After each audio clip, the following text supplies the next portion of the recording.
আসসালামু আলাইকুম। Hello everyone, সবাই কেমন আছেন? আশা করি আপনারা সবাই ভালো আছেন। আমিও আল্লাহর অশেষ রহমতে আলহামদুলিল্লাহ ভালো আছি। আজকে একটা সুখবর নিয়ে আমি আপনাদের সামনে চলে আসলাম। আর এই যে এখন যে ডাক্তারের কাছে যাচ্ছি, জিয়াদের একটু মানে মুখে ঠসা পড়ছে, এখন ফুলে গেছে। আর আমি যেহেতু ডাক্তারের কাছে যাচ্ছি, ভাবছি ওরও নিয়ে যাই। আর আমি যে আজকে ডাক্তারের কাছে যাচ্ছি, এটা সুখের যাওয়া, এটা দুঃখের যাওয়া না। আর আপনারা হয়তো আমার কথার স্টাইল বুঝেই মানে বুঝতে পারছেন। খুব ইন্টারেস্টিং আজকের ভিডিওটা, সবাই দেখতে থাকুন এবং আমার সুখবরটা আপনারা শুনুন। এবং যদি লাইক কমেন্ট শেয়ার করে দেবেন, আমার সাবস্ক্রাইব করে দেবেন এবং পাশে থাকা বেল আইকনে ক্লিক করে দিবেন।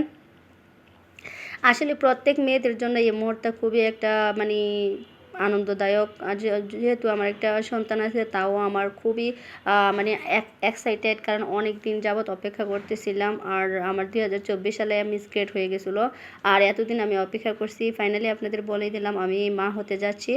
আর চেক আপ করে কালকে পাইছি, আর আজকে ডাক্তারের কাছে সাথে সাথে চলে গেছি। তখনই আমাকে বলছিল ডাক্তার, যদি আপনি আবার কনসেপ্ট করেন তাহলে সাথে সাথে ডাক্তারের কাছে চলে যাবেন। চলে গেলাম, বাকিটা আল্লাহর হাতে, রাখার মানে কিছু আল্লাহ। আসলে মা হওয়ার আনন্দটা কখনো ভোলার নাই। প্রথম হোক, দ্বিতীয়বার হোক, তৃতীয়বার হোক, এই আর কি।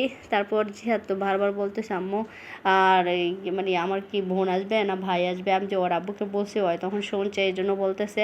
আমি বলছি তুমি কি চাও বলো তো? বলতেছে আম্মু আমি বোন চাই, আমি ভাই চাই না। আসলে আসলে আল্লাহ যা দেয় তাই আমি আলহামদুলিল্লাহর কাছে হাজার হাজার লাখ লাখ শুক্রিয়া। আল্লাহ যে দেয় আমাকে দিছে, এটাই আমি হাজার শুকর। কারণ আল্লাহ রাখার মালিক, আল্লাহ। সবাই দোয়া করবেন আমার জন্য। আমি আপনাদেরকে খুব রিসেন্টলি আপনাদের এই খবরটা দিয়ে দিলাম।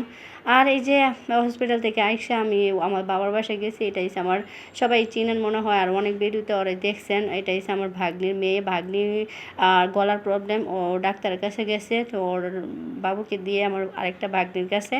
আর ও ঘুম থেকে উঠে গেছে, অনেক মানে কিউট মাশাল্লাহ, কথাবার্তা সব কিছু। আর আমাকে বেশি দেখে না, তো এর জন্য আমাকে বলতেছে তুমি আসছো কেন, তুমি চলে যাও, তুমি কেন আসছো, আমি ডাকলেও আমার সামনে আসে না। আর ওদেরকে সবাইকে তো দেখে। আর জিহাদকে চিনে, জিহাদ মামা কোথায়, জিহাদ মামা কোথায়, এটা যেহেতু আমার ভাগ্নির মেয়ে, তো ওই সূত্রে জিহাদের মামা হয়। জিহাদে এই বয়সে কতজনের মামা হয়ে গেল। ওর ঘুম থেকে উঠছে, ওর মুডটা ভালো না, মানে কি যা বলে দেয় সবাই তাই বলে। যদি বলে যে বাবা মা তুমি বলতো এটা বলো, ওইটা বলো, ওইটা বলো, আমি তো ওর আপুটাকেই আমার কথা একটু কমই শোনে, কারণ আমি তো বেশি যাই না, আমাকে তো দেখে না। আর ওখানে যারা আছে তাদের কথা, সবার কথা শুনে একদম মনে হয় যে একটা ক্যাসেট। সবাই ওরা ক্যাসেট বলে, যে ক্যাসেট যা মানে টাইনা আইনা দেয় তাই আসে, এরকম অবস্থা।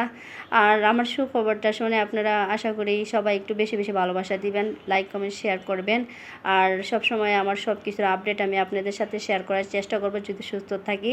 আর সবাই দোয়া করবেন, আল্লাহ যাতে রাখার মালিক হয়েছে আল্লাহ, যত কিছুই হোক রাখার মালিক হয়েছে আল্লাহ। আর যেহেতু বাচ্চা আছে আমার একটা, ওর পড়াশোনা করাই, আমি সবসময় বাইরে বের হইতে হয়, কিছু করার নাই। আমি এখন এক ঘরের একজন। আর জিহাদের আব্বু সকালে যায়, রাত্রে আসে। আমার কাজ যে কেউ একটা করে দিব ওরকমও নাই, এক গ্লাস পানি যে কেউ ডাইলে আমাকে দিবে ওরকম মানুষটাও আমার কাছে নাই। সবাই একটু দোয়া করবেন যাতে আমি খুব প্রথম অবস্থায় জিহাদের সময়, যখন আমি 3 মাসে প্রেগনেন্ট ছিলাম, মানে বাসাত পড়ছি যেটা, তখন আমি বমি করছি, মাছের গন্ধ শুনতে পারি নাই, অনেক কষ্ট হয়েছিল। তখন তো সবার সাথে ছিলাম, যতটুকু কাজ করছি, পরে আবার নিজে নিজেই একাই থাকতে মানে কোনো কিছু করা লাগছে না। আর এখন তো সব নিজের হাতে আমার সব কিছুই করতে হয়।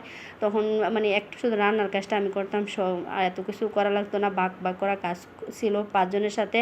আর এখন তো আমার সংসারের কাজ আমার নিজেই করে রাখতে হবে। যদি আমি এই কাজটা আজকে না করি, এই কাজটা এভাবেই পড়ে থাকবে।